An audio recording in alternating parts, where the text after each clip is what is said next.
চোয়াল ভেঙে যায় এবং চোখটা ঠিকরে বের হয়ে যায়। উনাকে মারার পরে খুনিদ্বয় চিন্তা করলো এই নিচে যায়, নিচে যাওয়ার পরে ছোট ছেলেটা, যার কথা বললে আমি আবেগ প্রবণ হয়ে যাই, রংপুর জেলা স্কুলে পঞ্চম শ্রেণীর ছাত্র প্রিয়ম, আমার ছেলের বয়সী, সেই প্রিয়মকে তারা গলায় কাপড় পেঁচিয়ে হত্যা করে এবং এক পর্যায়ে একটা বালিশ চাপা দিয়ে হত্যা করে। হত্যা করার পরে সকাল হয়ে যায়। এরপরে তারা ওই বাসায় ছোট ছেলেটা যে রুমে ছিল সেই রুমের বাথরুমে গোসল করে।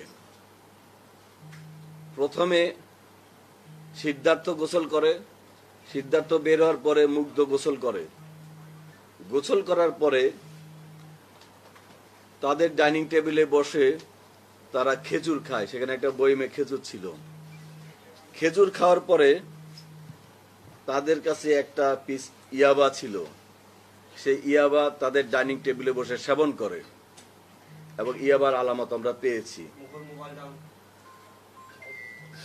ইয়াবা সেবনের পরে সকাল হয়ে যায়, জুমার দিন ছিল। তারা অপেক্ষা করতে থাকে বাইরে লোকজন যেন কমে যায়। যখন জুমার নামাজের সময় হয় তখন তারা, মুসল্লিরা নামাজে ব্যস্ত ছিল, রাস্তাঘাট ফাঁকা ছিল, দুইজন বাসার থেকে বের হয়ে সাথে লুট করে নিয়ে যায়।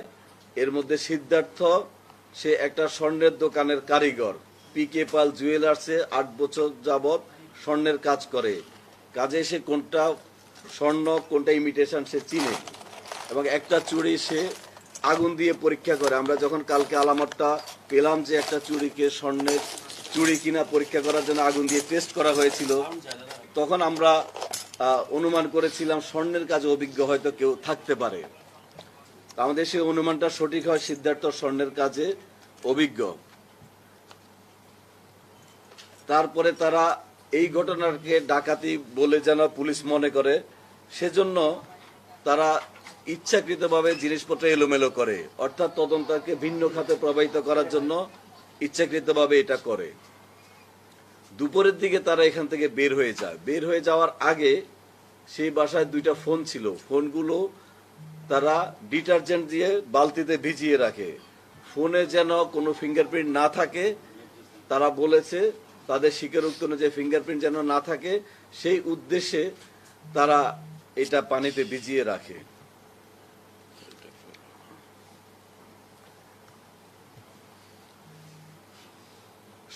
বৃহস্পতিবার দিবাগত রাত্রে, অর্থাৎ শুক্রবার ভোর রাত থেকে শুরু হয়ে এই ঘটনাটা তারা সারাদিন ঘটায়। তারপরে তারা যাওয়ার সময় এই যে আমরা কিছু স্বর্ণ অলংকার ওদের দেখানো মতো উদ্ধার করেছি, এগুলো তারা নিয়ে যায়। নিয়ে ওরা মন্দিরের পিছনে একটা পরিত্যক্ত বাড়ির পরিত্যক্ত জায়গায় সেখানে রেখে দেয়। তাদের দেখানো মতে আজকে এই আলামতগুলা জব্দ করা হয়। মুগ্ধের মামাতো ভাইয়ের ছেলে সিদ্ধার্থ, অর্থাৎ তারা দুইজনে আত্মীয়। আর এই ঘটনা ঘটানোর আগে তারা একটা বাসায় বসে ইয়াবা সেবন করে, সেটা হলো সীমান্তের বাসায়। সীমান্ত খুনের সাথে ছিল না, কিন্তু সীমান্তের বাসায় তারা বসে ইয়াবা সেবন করে। ইয়াবা সেবন করার পরে তারা এই বাসার ছাদে এসে সেবন করে। মুগ্ধ সিটি বাজারে মাছের দোকানে কাজ করে, রামনাথের মাছের দোকানে। মুগ্ধের বাসার সামনে খুশি ওরফে প্রশান্ত নামক ইয়াবা ব্যবসায়ীর নাম পাওয়া গেছে, যে ইয়াবা ব্যবসা করে এবং তার থেকে ইয়াবা কিনে নেয়। প্রতি পিস 350 টাকা ধরে তারা ইয়াবা কিনে। এবং যে বিল্ডিংটার উপর দিয়ে তারা ওখানে যাওয়া আসা করে, সেই বিল্ডিং হলো দেবুদের বিল্ডিং এর উপর দিয়ে যাওয়া আসা করে। দেবুদের বিল্ডিং, পাশের বিল্ডিংটা গণপতি স্যারের বিল্ডিং এর ছাদে বসে তারা এভাবে নেশা করে।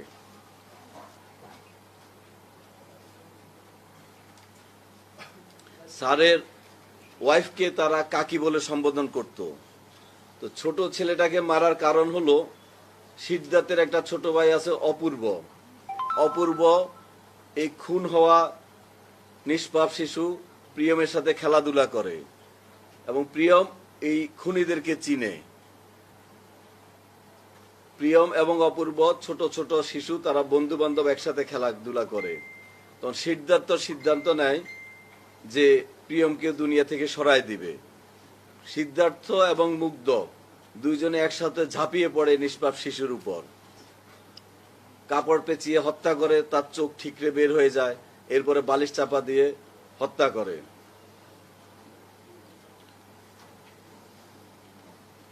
তারপরে আমি যেটা আগে বলেছি, তারা খুনের পরে গোসল করে ওখানে বসে খেজুর খায়, ওখানে বসে ইয়াবা খায়। তারপরে যখন দুপুরের দিকে ফাঁকা হয়ে যায়, পাশের বিল্ডিং এর ছাদ দিয়ে লাফ দিয়ে বসে তারা চলে যায়। এর আগে ওরা ওখানে চেয়ারে বসে রেস্ট নেয়। আমরা যারা আমাদের এই কাজে সহযোগিতা করেছেন, এই ব্যাপারে মামলা রুজু হয়েছে। কোতোয়ালি থানার মামলা নম্বর 43 ধারা 302-34 দণ্ডবিধি। মামলাটা সঠিক তদন্তের মাধ্যমে, সুষ্ঠু তদন্তের মাধ্যমে আমরা যেন অতি দ্রুত আমাদের পুলিশের যে করণীয় অংশটুকু চার্জশিট দাখিল করতে পারি এবং প্রকৃত আসামি তাদের যেন বিচারের আওতায় আনতে পারি, আমরা সে চেষ্টা করে যাব ইনশাল্লাহ। আর এই দ্রুততম সময়ের মধ্যে মামলার তথ্য উদ্ঘাটন, আসামি গ্রেপ্তারে প্রত্যক্ষ পরোক্ষভাবে যারা আমাদেরকে সহযোগিতা করেছেন, তথ্য দিয়েছেন, সাপোর্ট দিয়েছেন, আপনাদের সবাইকে আমি এই মিডিয়ার মাধ্যমে মিডিয়ার মাধ্যমে ধন্যবাদ জানাচ্ছি। মামলার বাদী আমি মাত্র জাস্ট মামলা নম্বরটা ফোন করে ওসি সাহেবকে নিয়েছিলাম। মামলা ওসি আছেন নাকি এখানে মামলা বাদীকে? আচ্ছা, আমরা এটা আপনাদেরকে জানাচ্ছি, যেহেতু এই জিনিসটা আমরা খুব ডিলেমার মধ্যে ছিলাম, এটা কি খুন নাকি ডাকাতি। আমরা এই জিনিসটা নিয়ে আমরা খুব দ্বিধাদ্বন্দ্বে ছিলাম, যার ফলে আসামিকে নিয়ে ইন্টারোগেশন, আসামি অ্যারেস্ট করা, আসামি ইন্টারোগেশন করা, এগুলা নিয়ে আমরা ব্যস্ত ছিলাম এবং আছি।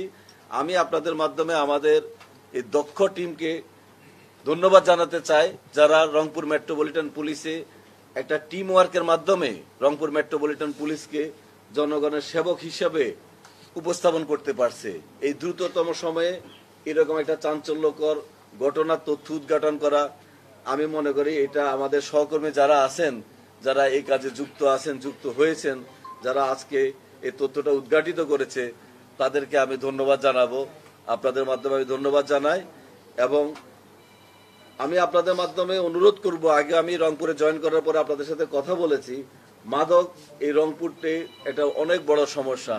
আমি খুব চেষ্টা করে যাচ্ছি, আমাদের সহকর্মীরা চেষ্টা করে যাচ্ছেন, বাট মাদক নির্মূলের ক্ষেত্রে আমাদের সকলকে হেল্প করতে হবে, সমাজের সবাইকে যার যার অবস্থান থেকে হেল্প করতে হবে। এই যে 1 পিস 2 পিস ইয়াবা বিক্রি হয়, বাসায় বসে সেবন করে অনেকে, হয়তো এটা আমাদেরকে না জানালে আমরা জানতেও পারি না। তো আমরা এই যে আলামতগুলো আপনারা দেখছেন, আর আমরা যদি দরকার হয় 2-1 দিন পরে আবার আমরা আপনাদেরকে আমাদের তদন্তের অগ্রগতি আমরা জানাবো। সংক্ষেপে বলেন যে এই হত্যাকাণ্ডের মূল মোটিভ ছিল মাদককে বাধা দেওয়ার কারণে হত্যাকাণ্ড হয়েছে কিনা এটি বলবেন। এবং এটা হলো বখাটে যুবকরা অনধিকার প্রবেশ করে ওনার বাসায় তারা মাদক সেবন করতেছিল বা আড্ডা দিচ্ছিল, আড্ডার পরে মাদক সেবনও করতেছিল। গণপতি স্যার এটা বাধা দেওয়ার কারণে সেই বখাটে যুবকরা পরিকল্পিতভাবে, এবং এরা সবাই একই এলাকার আত্মীয় স্বজন, তারা উনাকে খুন করে। তারা যারা খুনি, এই খুনি মুগ্ধ এবং সিদ্ধার্থ, এরা গণপতি স্যারকে স্যার বলতেন, গণপতি স্যারের নিহত স্ত্রীকে কাকি ডাকতেন। আর মেয়েটার ব্যাপারে কথা হয়েছে, তার সাথে খুব একটা কথা হতো না। ছোট বাচ্চাটাকে তারা প্রিয়ম নামে ডাকতো এবং খেলাধুলা করতো তাদের ছোট ভাইদের সাথে। এরা সবাই একই এলাকার পাশাপাশি এলাকার।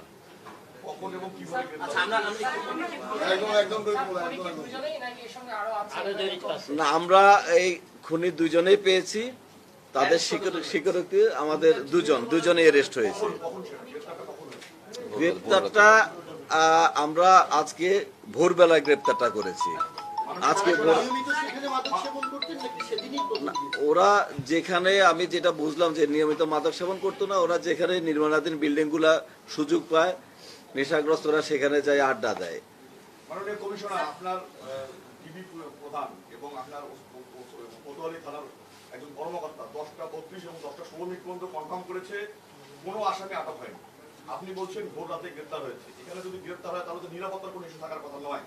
তাহলে কেন এই তথ্যগুলো গণমাধ্যম থেকে লুকানো হলো? না, গণমাধ্যমে আমরা, এটা একটা চাঞ্চল্যকর মার্ডার, 4 জন মার্ডার হয়ে গেছে।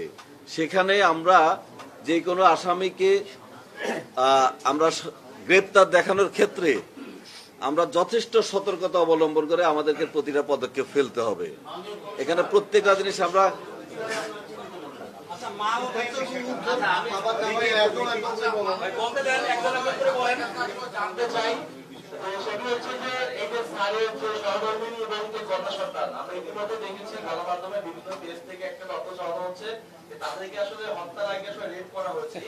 না, এই হত্যার এরকম রেপের কোনো আলামত পাওয়া যায় নাই। আর উনি যেটা বলছে আমরা কিভাবে তাদেরকে শনাক্ত করেছি, আমরা যে বাসায় ঘটনাটা ঘটে সেখানে আমরা ইয়াবা খাওয়ার আলামত পেয়েছি। তখন আমরা সন্দেহ করি যে যারা ঘটনা ঘটিয়েছে, ঘটনার আগে পর হোক তারা ইয়াবা খেয়েছে, খেজুর খেয়েছে, খেজুরটার যে বিচি রয়েছে আমরা সেটা ডিএনএ টেস্টে দিয়েছি।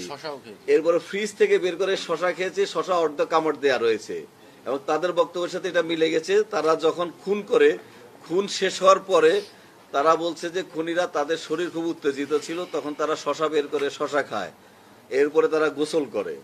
এরপরে একটা চুড়ি পেয়েছি আমরা, একটা চুড়িকে আগুন দিয়ে টেস্ট করানো হয়েছে, এটা গোল্ড নাকি গোল্ড না। তার মানে যে গোল্ডের ব্যাপারে অভিজ্ঞ সেরকম লোক এখানে জড়িত থাকতে পারে। এইসব তথ্য উপাত্ত বিশ্লেষণ করে আমরা আমাদের কাজে অগ্রগতি হয়েছে এবং আমরা আসামি গ্রেপ্তার করতে সক্ষম হয়েছি।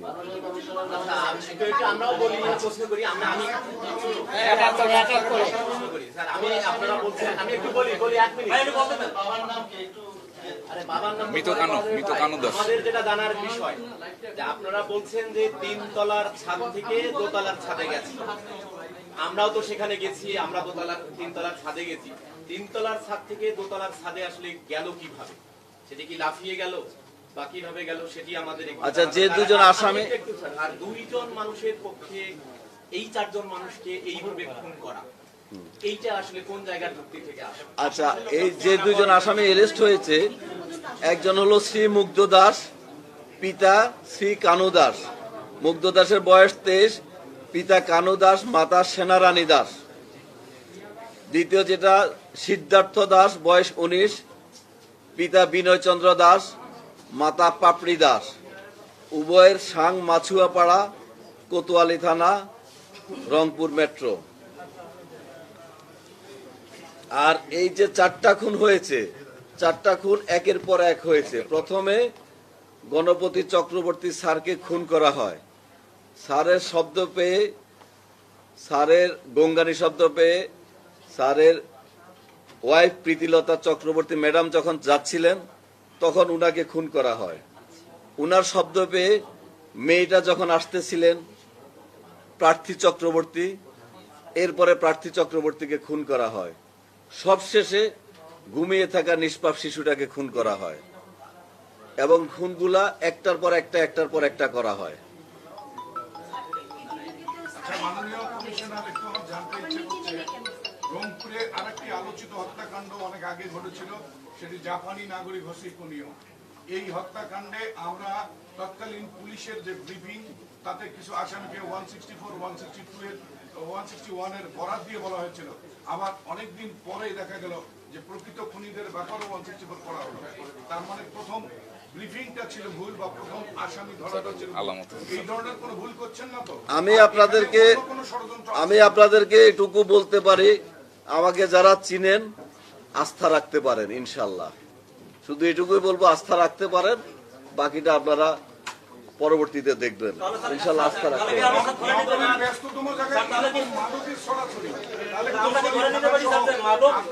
রংপুরে মাদক মহামারী আকার ধারণ করেছে এবং মাদকের বিপরীতে আমাদের পুলিশের কোনো কার্যকরী ভূমিকা নেই। পুলিশের কার্যকরী ভূমিকা আছে বলেই গত 3 মাসে প্রায় 2000 মাদক সেবী মাদক ব্যবসায়ীকে এরেস্ট করেছে। 2000 মাদক সেবী মাদক ব্যবসায়ীকে এরেস্ট করার ক্ষেত্রে আপনি একটা দেন নাই। এখানে যারা আছেন, আমি এটা আগেও বলছি, এই যে 2000 মাদক সেবীকে এরেস্ট করেছে মাদক ব্যবসায়ীকে পুলিশ, এই মালামাল সহ মাদক সহ, এটাই পুলিশের ভূমিকা নাই বলেন কিভাবে? পুলিশের ভূমিকা আছে।